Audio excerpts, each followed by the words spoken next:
कहने का मतलब यह है कि मुझे ये जो मायावती ये भारतीय जनता पार्टी के दबाव में, ईडी और सीबीआई के दबाव में मायावती जी के ये सुर है। वो सोती रहती हैं, चुनाव के पहले निकल आती हैं भारतीय जनता पार्टी अच्छी। आज का दलित समुदाय भी ये समझ चुका है कि मायावती जी सिर्फ अपने लिए कार्य कर रही थी, और इधर 10 सालों में वो 2.5 लाख करोड़ के आसपास पहुंच चुका है।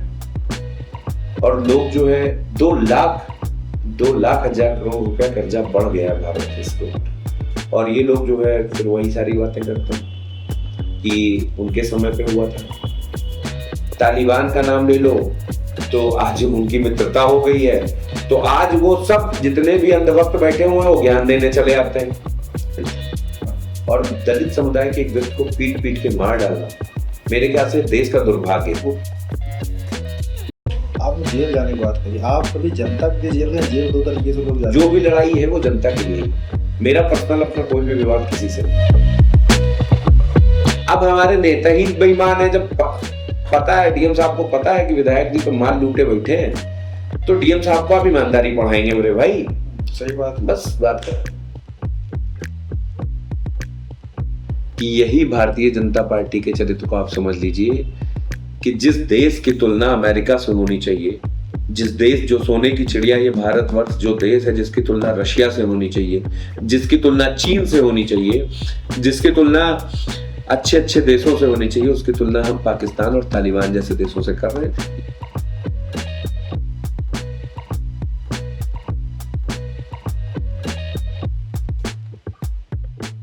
आपने जेल जाने की बात करी, आप कभी जनता के लिए जेल गए? जेल 2 तरीके से लोग जाते हैं। जो भी लड़ाई है वो जनता के लिए ही है। मेरा पर्सनल अपना कोई भी विवाद किसी से नहीं। मैं जितनी भी बार गिरफ्तार हुआ कांग्रेस पार्टी में आंदोलन के दौरान ही गिरफ्तार हुआ, जितनी भी बार लाठियां खाई कांग्रेस पार्टी के अंदर ही। कोई मेरा पर्सनल किसी से कोई विवाद रहा नहीं। मेरा स्वभाव भी ऐसा नहीं है कि मेरा किसी से विवाद हो, लेकिन जो भी काम हुआ वो जनता के लिए। तो आप अरेस्ट हुए, जेल गए कभी? हाँ, कई 1-2 बार। मतलब कोई ऐसा जेल नहीं गया कि मैं कई दिन तक रहा हूँ, लेकिन एक दिन के लिए तो गया। कब गए आप? कई बार गया। एक बार कब गया? अब जेल तो कह सकते हैं, जेल नहीं गया, लेकिन गिरफ्तार तो अभी 2 दिन पहले हुआ। कहाँ? लखनऊ में? लखनऊ में पुलिस लाइन में हम लोगों को वहाँ के एडिशनल से लेकर के और सीओ तक अरेस्ट हुई गया आप? वही वाल्मीकि परिवार को हम लोग सहायता देने जा रहे थे, रास्ते में रोक लिया गया जी। ओके, तो फिर छोड़ा कैसे गया? छोड़ा गया, दिन भर बंद रखा गया। थाने में आपको बंद रखा गया? थाने में, पुलिस लाइन में। हाँ, क्योंकि अगर वहाँ पे एक हॉल के अंदर हम लोगों को बंद कर दिया गया। हम लोग बंद थे, हमारे प्रदेश अध्यक्ष जी भी थे। तो उसका कोई रीजन नहीं दिया होगा? बाहर दरवाजा, कोई रीजन नहीं, बाहर दरवाजे बैठा के रखा, कोई रीजन दिया ही नहीं? हाँ, जबरदस्ती। मेरे कुर्ता भी फट गया था, मुझे जबरदस्ती बस के अंदर भरा और लेकर के गए, फिर वहाँ पे बैठाया। वहाँ हम लोग बैठे रहे। बाहर तक जाने, टॉयलेट तक जाने के लिए एक सिपाही साथ में जाता था कि कहीं ये चले ना जाए, तो वो गिरफ्तार ही करना हुआ ना। उन्हें ऐसा लगा होगा कि शायद दंगा फसाद हो सकता है? नहीं, ऐसा कुछ नहीं है। रात को रोकने के लिए कभी कभी? अरे पैसा सहयोग राशि देने में कैसा दंगा मेरे भाई? नहीं तो उत्तर प्रदेश की पुलिस सबसे ज्यादा भ्रष्ट है, आपको पता होगा? हाँ, शायद पता नहीं है। एक बार की बात याद आती है मुझे। यहाँ पे बहराइच के अंदर एक एसपी साहब आए थे, मैं नाम नहीं लूंगा, बड़े अच्छे पुलिस अधीक्षक रहे। तो मैं छोटा था, आज के 10 साल 12 साल पहले की बात है। तो लेकिन वो हमसे मिले, कम उम्र के थे। कम उम्र का मतलब 35-40 साल के थे, बहुत उम्र के नहीं थे। तो वो मुझे पता नहीं क्यों पसंद करने लगे। तो मैं कभी कभी उनके घर पे जाता था। तो एक बार वो उनकी पत्नी शायद न्याय विभाग में को जज थी या कुछ, मुझे बहुत क्लियर नहीं पता। वो पति पत्नी जो है वो गए हुए थे घूमने, और घूम करके लौट रहे थे, और लखनऊ पहुंचे और ट्रेन से उतरे। और उतरने के बाद में वो नॉर्मल, जाहिर सी बात है, कोई घूमने आता है सादे कपड़े में होता है। और घूमने के बाद वो अपना पति पत्नी दोनों लोग अच्छे अधिकारी होने के बावजूद वो अपना, उनके पास उस समय छोटी कार थी, शायद वैगनार नई चली थी या ऑल्टो कोई गाड़ी थी, वो उससे आने लगे। गंज के पास एक दरोगा एसएचओ ने चेकिंग लगा रखी थी, बिना मतलब कि गाड़ी कदम पर देख के रोकता था कि ये यूपी 40 है, ये यूपी 31 है, तो पकड़ो, ये लखनऊ के बाहर का, सिटी के बाहर की है, ऐसा ले लो। तो एसपी साहब वहां पे रुके, उसने रोका तो रुके। तो एसपी साहब ने अपने सारे कागज दिखाए और सब कुछ दिखाया, उसके बाद भी उसने कोई कमी निकाल के कहा कि चालान होगा गाड़ी का। तो एसपी साहब ने कहा अच्छा चलिए कर दीजिए चालान। तो फिर वहां पे एक कांस्टेबल पहुंचा और उसने फिर लेन देन की बात करना शुरू की कि 1000 रुपए पे तय कर लेते हैं। अच्छा, उसको पता नहीं था कि ये एसपी साहब हैं। तो एसपी ये उनकी बात उन्होंने मुझे ये बात बताई थी, तो सुनिए बताई थी। तो वो 1000 रुपए उन्होंने उसको दिया, सिपाही दे दिया और फिर चले आए। और आने के बाद में जो भी कार्यवाही उसके ऊपर हुई हो तो उसका दिल्ली जानता होगा। उसके बाद में वो यहाँ पे आए तो यहाँ पे वो कहने लगे कि शिवेंद्र भाई मैं बहुत दुखी हूँ देश की हालत को देख करके। वो ईमानदार अधिकारी थे, शायद हमें लगता है कि आज के डेट में उनका नाम नहीं होगा क्योंकि सरकार के अंदर ईमानदार अधिकारियों के नाम नहीं है। तो वो हमसे कहने लगे कि शिवेंद्र भाई कल मैं एक आम आदमी की तरह गया था, तो जब मेरे साथ ये सलूक हुआ है तो आम जनता के साथ ऐसा होता होगा, मैं समझ सकता हूँ। तो अगर पुलिस भी आज की डेट में अब शादी वर्दी में घूमे ना, और छोड़ दीजिए, एक दिन मैंने एक दरोगा जी से कहा कि अगर आज की डेट में आप ही का कोई मामला फंस जाएगा तो आप ही थाने में आपसे रुपया ले लिया जाएगा। तो पुलिस तो भ्रष्ट है, इसमें कोई डाउट नहीं है, 100%। अभी मैं आपको एक बात कि ये बात ऑन कैमरा नहीं बतानी चाहिए, लेकिन आज मैं ये भी बता, नाम नहीं लिया आपने, नहीं अब तो मैं नाम लेकर के बताऊंगा। एक बात ऐसी है कि इस बात को भी आप सुनेंगे ना तो मतलब मैं वहां से निकलने के बाद मैं सिर्फ रोया नहीं, बाकी मेरा मन बहुत विचलित हुआ कि ये देश का ये हाल है। एक मामले में मैं आईजी साहब से मिलने गया था गोंडा, नवरात्रि का महीना चल रहा था। तो मैं आईजी साहब से जब मिलने गया तो उनका नाम देखा कि अमित कुमार पाठक उनका नाम था आईजी साहब का।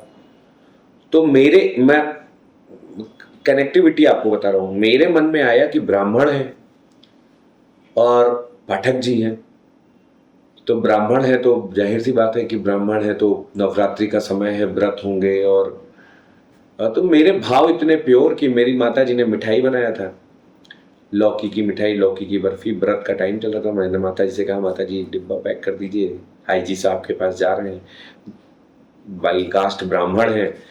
तो मतलब मेरे भाव ऐसे थे प्योर कि मैं किसी भी चीज के लिए जा रहा हूं, किसी भी काम के लिए। मैं वहां पहुंचा और मैंने वो मिठाई, पहले ही उनके पीआरओ ने बाहर आकर के कह दिया कि मिठाई सर नहीं लेंगे। फिर मैंने सोचा कि शायद जो है मिठाई नहीं लेंगे, कोई बात नहीं। हमने मिठाई बाहर रख दी, मैं अंदर गया, मैंने उनको एक एप्लीकेशन दी, एप्लीकेशन उन्होंने पढ़ा और वो एप्लीकेशन पढ़ने के बाद में अपने काफ़ी दूर मुझे बैठाए थे और फिर एक कॉपी थी, एक किताब पढ़ी हुई थी, उसको पढ़ने लगे और ऐसे ऐसे पैर हिलाने लगे। तो मुझे लगा कि जो है, और उस पर लिखा भी हुआ था कि जिलाध्यक्ष कांग्रेस पैड पे। तो अधिकारी को थोड़ा सा, जाहिर सी बात है कि एक अगर किसी पद पे कोई भी आदमी आए तो उसको उसका बिहेवियर और थोड़ा नरम हो जाता है। तो उतनी देर में जो है आईजी साहब का बिहेवियर मैंने देखा, उन्होंने वो पढ़ने लगे तो फिर मुझसे बोले कि अबे तू बैठा क्यों है अभी तक, आपको मुझे। तो मैं समझ नहीं पाया, मैं अगल बगल देखने लगा कि किससे बोल रहे हैं। तो मैंने कहा सर मुझसे बोल रहे हैं। तो बोले हाँ तू बैठा क्यों है अभी तक। तो मैंने कहा कि सर वो एप्लीकेशन दिया था, मैंने सोचा आपको बता भी दूं, एप्लीकेशन मैंने पढ़ लिया, चल तू निकल। क्या नाम था इनका? अमित कुमार पाठक। ये आईजी का बिहेवियर एक जिला अध्यक्ष के साथ था।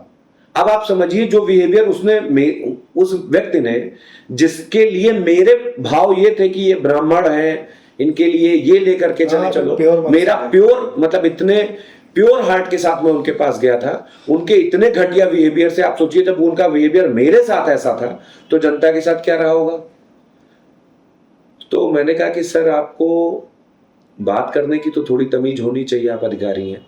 और वो आदमी लिटरली, मैं आपको बता दूं कि वो उस आदमी ने पूरी तरीके से बदतमीजी करना शुरू कर दिया, अपने सीट पे लात वात मारना शुरू कर दिया। मुझे लगा कि शायद हो सकता है मेंटली डिस्टर्ब हो। बहुत सारे लोग अपने प्रेशर बहुत लोग अपने पारिवारिक प्रेशर के कारण ऐसा करने लगते हैं।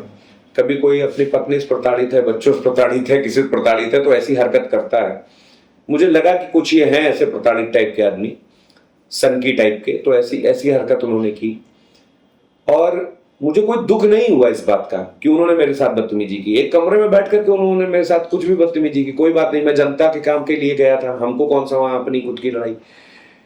लेकिन मुझे रास्ते में इस बात के लिए इतना मन दिल दुख रहा था, तो मेरे साथ जो चाचा लोग गए थे, साथ में रवि अंकल और सब लोग, तो वो मुझसे बोलने लगे कि यार क्या प्रेशर ले रहे हो छोटी सी बात का, ये सब होता रहता है। एक बार तो अखिलेश यादव जी को एक आईजी ने ढकेल दिया था। तो हमने कहा कि हमको इस बात का दिक्कत नहीं है चाचा कि उसने मेरे साथ बदतमीजी की है, मुझे इस बात का दिक्कत है कि वो इतना घटिया आदमी वो लोगों के साथ किस तरीके का व्यवहार करता होगा। और सरकार हमारी अंधी है कि वो देख भी नहीं रही है कि इतना गंदा आदमी, इतना घटिया आदमी। उन्हीं आईजी साहब की मैंने एक घटना सुनी, और सुनी नहीं, मैं जानता हूं। एक रिक्शे वाला, इनके घर पे खिड़की लगानी थी, एक रिक्शे वाला खिड़की रख करके रिक्शे से आ रहा था, इनके घर पे वो 10 मिनट लेट में पहुंचा। 10 मिनट लेट में पहुंचने के लिए इन्होंने अपने लड़के को बाहर बुलाया, कहा बेटा देखो अभी अंकल मारे जाएंगे, और 3 कांस्टेबलों को डंडा दिया और कहा कि रिक्शे वाले को मारो 10-10 डंडा, और बेटा देखेगा मेरा।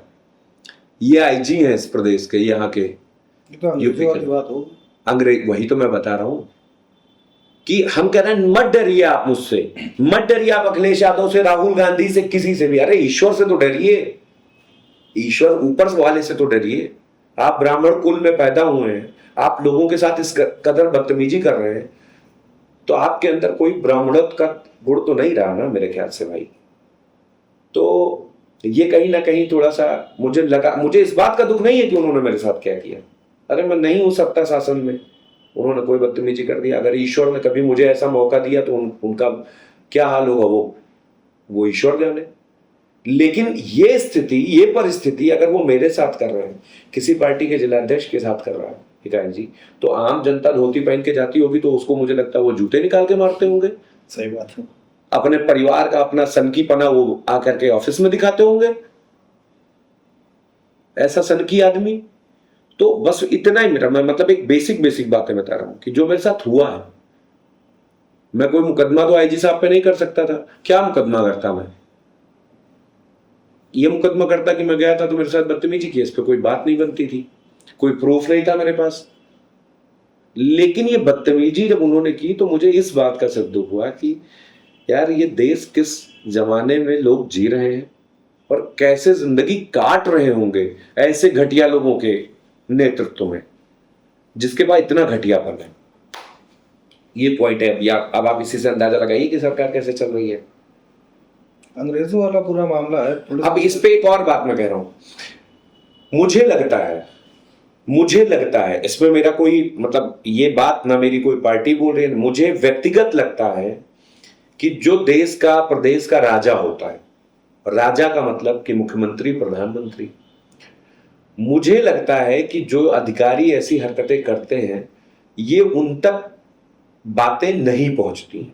हाँ, मुझे ऐसा लगता है, ये मेरे अपने व्यक्तिगत विचार हैं।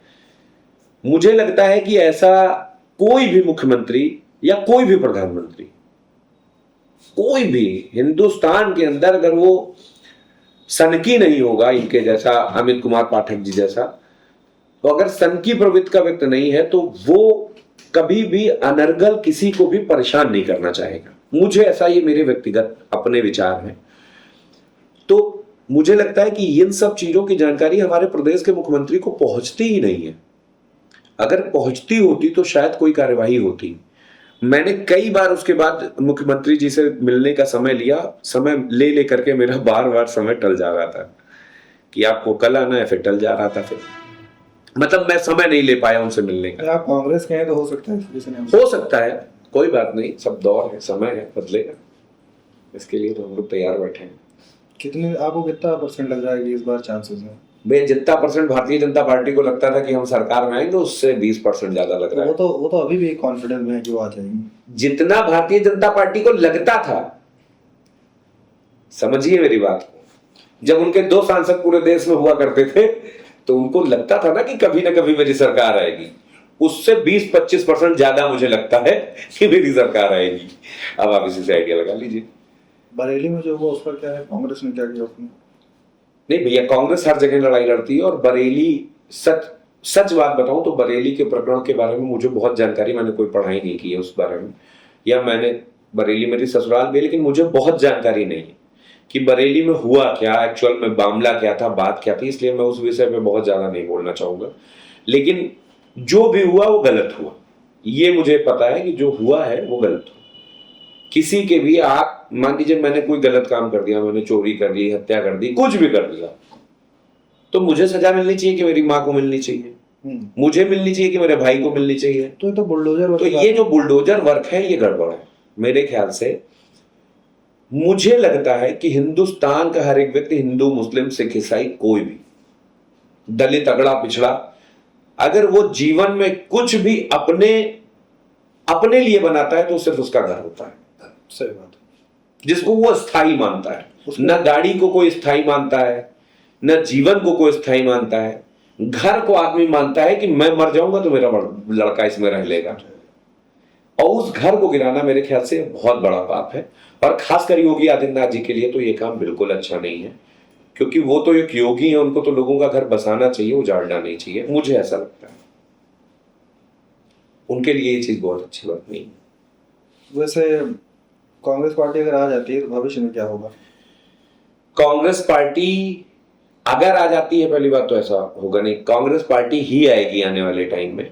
और कांग्रेस पार्टी के आने पे सबसे ज्यादा फोकस जो हमारे कांग्रेस पार्टी का है वो है शिक्षा पे, नौजवानों पे, रोजगार पे, और इस देश की आर्थिक व्यवस्था पे। तो कोई रोड मैप होगा ना? नहीं, बिल्कुल रोड मैप है। रोड मैप, जाहिर सी बात है कि हमारे पार्टी के बहुत बड़े नेता हमसे तो नहीं शेयर करते होंगे, लेकिन हम लोगों को कुछ नहीं, आप जिला अध्यक्ष हैं। हाँ, लेकिन कुछ चीजें बताई जाती हैं कि क्या रोड मैप है, जो मैं आपको शायद नहीं बता सकता अपनी स्ट्रेटेजी बाय कैमरा, लेकिन बहुत सारी स्ट्रेटेजी बनती है कि हम लोगों को क्या करना है आगे, क्या विजन है हमारा, लोगों तक हम कैसे चीजों को पहुंचाएंगे, वो हम लोगों को अभी फिलहाल आप लोगों तक, आपके बॉडी में कितने जिला अध्यक्ष हैं और मेन बॉडी के अलावा?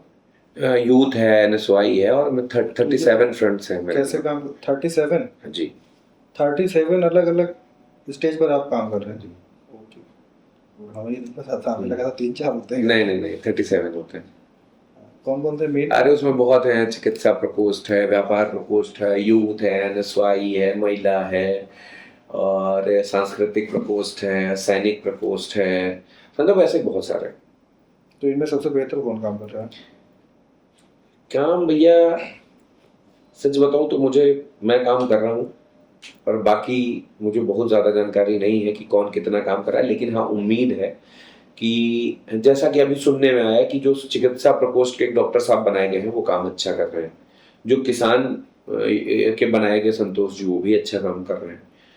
तो व्यापार के लिए जो बनाए गए धर्मराज वर्मा जी, पिछड़ा वर्ग के बनाए गए, वो भी काम कर रहे हैं अपने क्षेत्र। पिछड़ा वर्ग का कौन है? धर्मराज वर्मा जी नानपारा साइड इटाहा गाँव के हैं। तो ये लोग काम ठीक कर रहे हैं।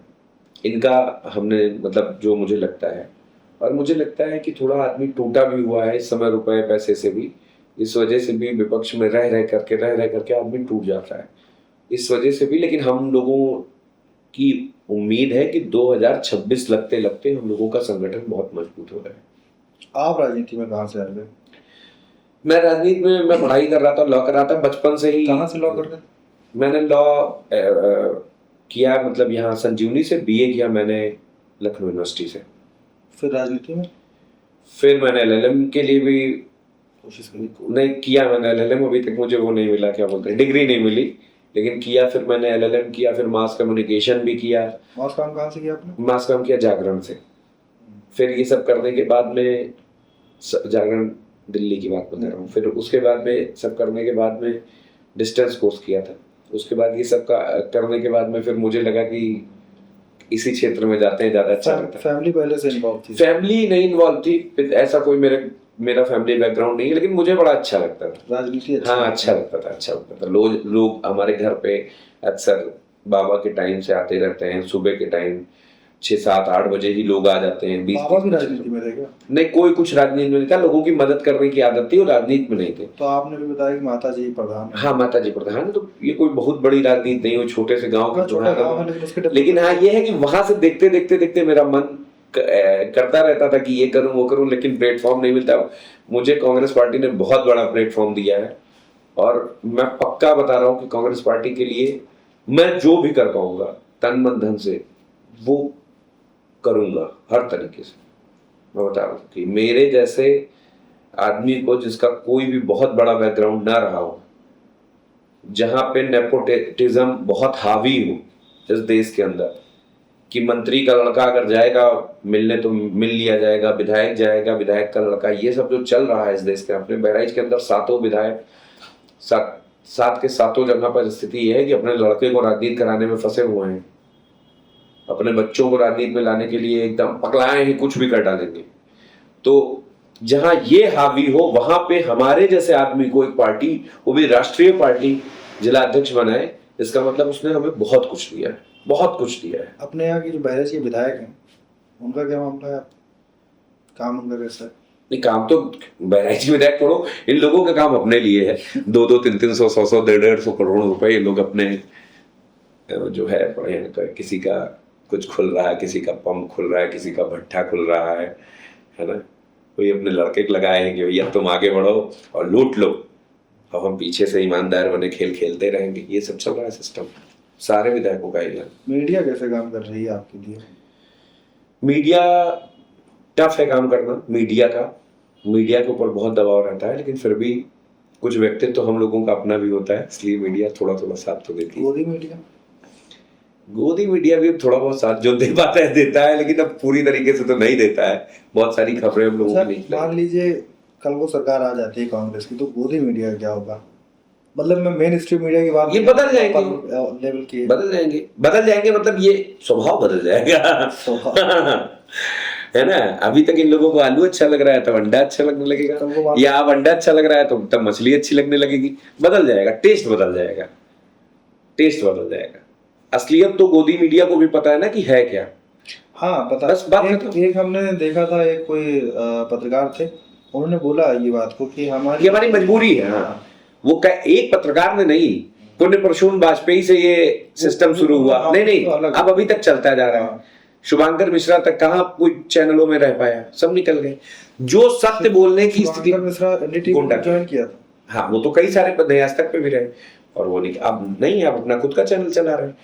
तो अच्छा आप सोचिए कि आज के डेट में YouTube को लोग ज्यादा देखना सही समझ रहे हैं, न्यूज चैनलों को नहीं देख रहे। आप सोचिए कि इनका स्तर इतना गिर चुका है कि ये जब हिंदुस्तान पाकिस्तान की लड़ाई हो रही थी तो ये लाहौर तक कब्जा किए ले रहे थे। मतलब मैं दिल की बात बता रहा हूँ, आप विश्वास नहीं करेंगे कि मैं जब सो करके उठा सुबह और 3-4 बजे मेरी नींद खुल गई, तो हम इत्तेफाक से सोचे कि देखें युद्ध की क्या स्थिति है, तो देखे तो लाहौर पे कब्जा देखे तो हमको लगा कि यार भारत की सरकार तो बहुत गजब सरकार है, लाहौर पे कब्जा कर लेगी तब तो हम जो है सब छोड़ देंगे, सन्यासी हो जाएंगे।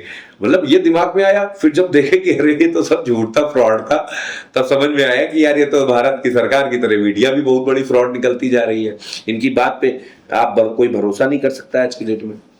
ये स्थिति है इस देश की।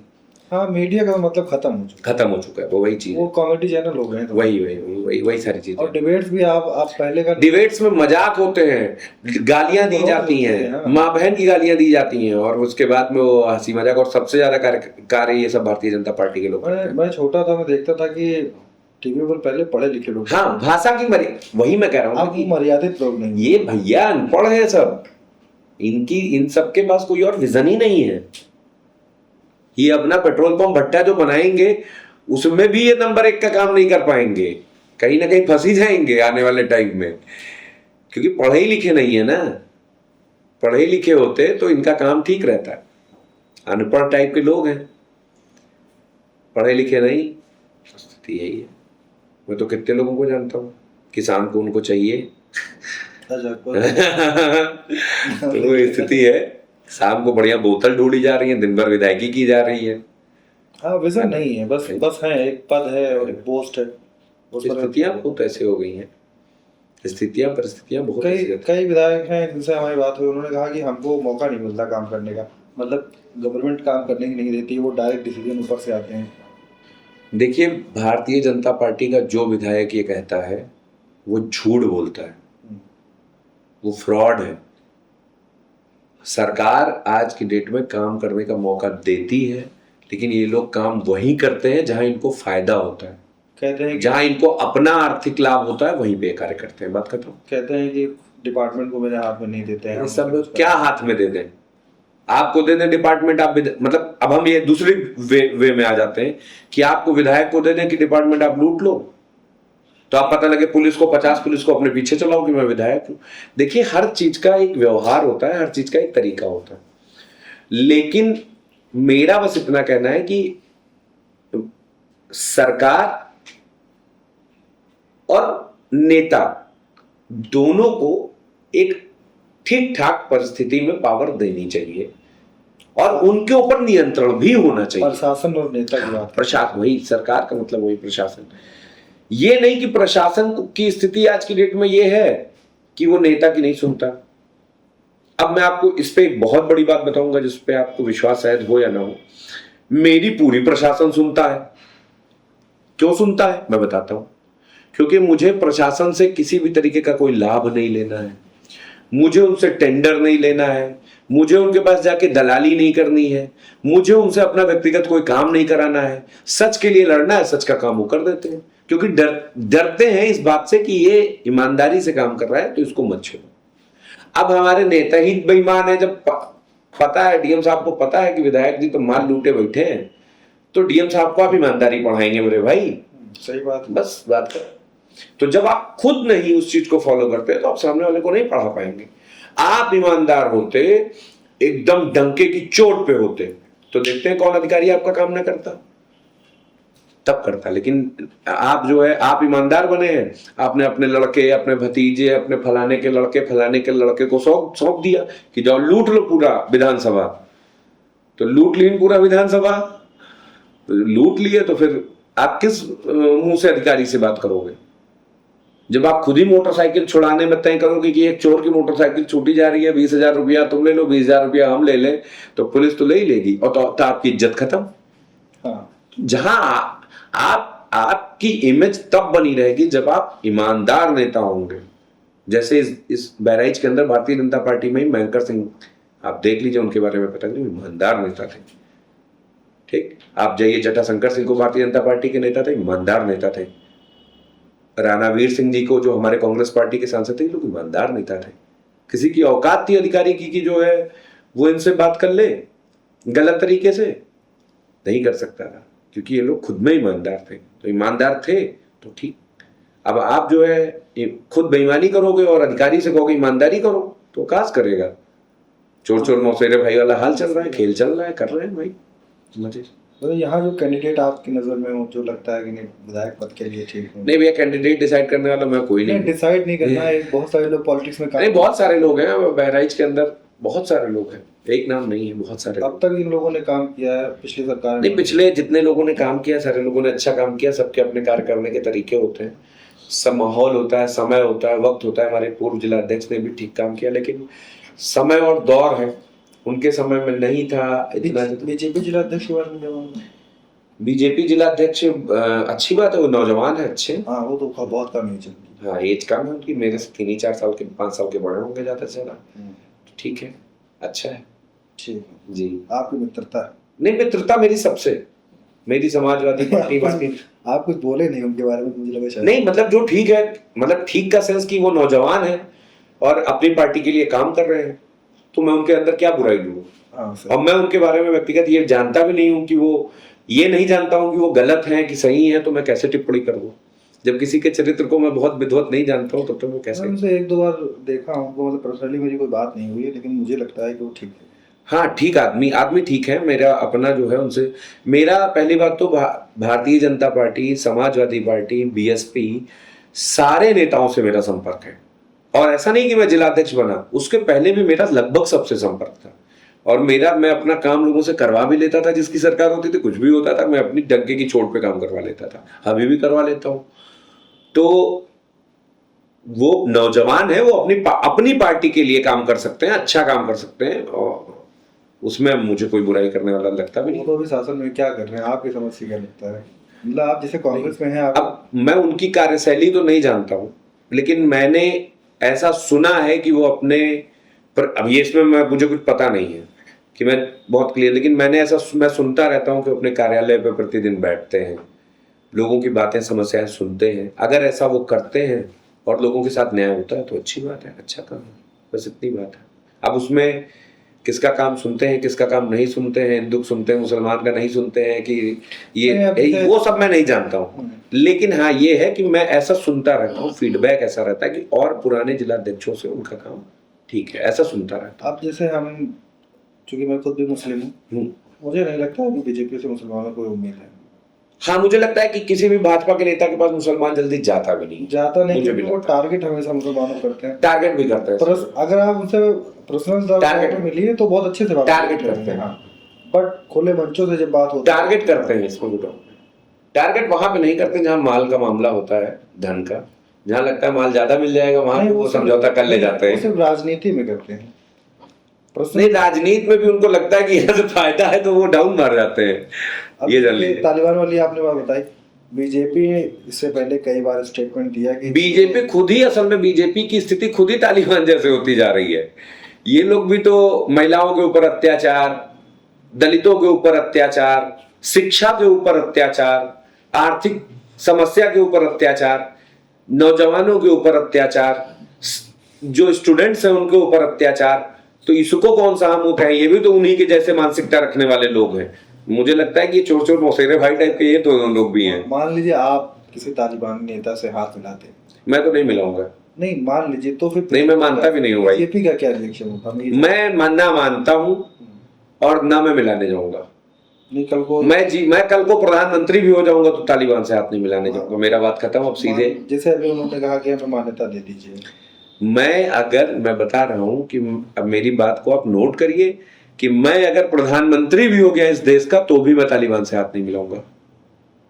तालिबान ने भारतीय मीडिया में औरतों को आने के लिए अपने प्रेस कॉन्फ्रेंस में मना कर दिया। हमने एक स्टेटमेंट उनका पढ़ा, उन्होंने कहा कि हमने ऐसा कुछ किया नहीं, ऐसा किया, ठीक, तो हम क्या कहते हैं उनके साथ हाथ मिलाना कभी सही नहीं समझते। हमने पढ़ा कि उन्होंने कहा कि चूंकि हमारे यहाँ हमने कम मीडिया पर्सन्स को अलाउ किया था। नहीं, तो सिर्फ मर्दों को कर रहे हो आप, औरतों को हटा दोगे। इस देश के अंदर जहाँ पे राष्ट्रपति से लेकर के और प्रधान तक महिलाओं को, यूपीएससी से लेकर के हर जहां महिलाओं का परचम लहराता हो वहां पे आप सीधे बेइज्जती करके मना कर दो और आप बता रहे हो कि जो है, और भारतीय सरकार ने उसको किया। और मुझे लगता है कि ये कहीं ना कहीं इनका चरित्र ही ऐसा है। तो अब कोई नहीं मिला तो तालिबान से हाथ मिला रहे हैं। कुछ लोग ये भी कह रहे हैं कि पाकिस्तान को जो अटैक हुआ होता भारत की वजह से। अब वही तो हम, ये भैया अब इस पे सीधी बात पे अब एक लास्ट बात मैं बोलूंगा कि यही भारतीय जनता पार्टी के चरित्र को आप समझ लीजिए कि जिस देश की तुलना अमेरिका से होनी चाहिए, जिस देश, जो सोने की चिड़िया ये भारतवर्ष जो देश है, जिसकी तुलना रशिया से होनी चाहिए, जिसकी तुलना चीन से होनी चाहिए, जिसकी तुलना अच्छे देशों से होनी चाहिए, उसकी तुलना हम पाकिस्तान और तालिबान जैसे देशों से कर रहे हैं। यहीं पे मैं अपनी बात को समाप्त कर दूंगा कि आप समझ जाइए कि इस देश के अंदर क्या हो रहा है, कि हम आज भी अपने देश को तालिबान और पाकिस्तान के समकक्ष समझ रहे हैं, जो सोने की चिड़िया कहने वाला देश है। हाँ, पाकिस्तान से कंपेयर करना मुझे भी थोड़ा लगता है। वही चीज है, चाइना से करो तो थोड़ा हो जाता है। नहीं, हमारा वो कैडर है कि हम चाइना से, और अगर हम अपनी आर्थिक नीतियों को सही रखते तो हो सकता है कि हम अमेरिका से तुलना करने की स्थिति में हो। चाइना ने एक ट्रेन लॉन्च करी अपनी 1000 किलोमीटर पर आवर की रफ्तार से चलती है, उड़ती है, समझ लो प्लेन से ज्यादा स्पीड। अरे हमारे यहाँ तो उनके यहाँ 1000 किलोमीटर, हमारे यहाँ 10 किलोमीटर प्रति घंटा वाली रफ्तार वाली ट्रेन तो लड़ जाती है मेरे भाई। पहले वो सही हो तब तो हम 1000 किलोमीटर वाली लेकर के आएंगे। ठीक है सुरेंद्र भाई, और कुछ कहना चाहें तो? नहीं भैया, बस आपके चैनल के माध्यम से आपको पहली बात तो बहुत बहुत शुभकामनाएं। आपने अपना बढ़िया चैनल बनाया और आपके चैनल के माध्यम से मैं बहराइच वासियों को दीपावली की बहुत बहुत बधाई देना चाहता हूं और उनसे ये कहना चाहता हूं कि हमारे कांग्रेस पार्टी से वो जुड़े, जितने भी नौजवान हैं, और इस जिले के अंदर हम लोग मिल करके, हम सारे नौजवान साथी मिल करके एक अच्छा काम करें। बस यही कहना चाहता हूँ। ठीक है, धन्यवाद भाई।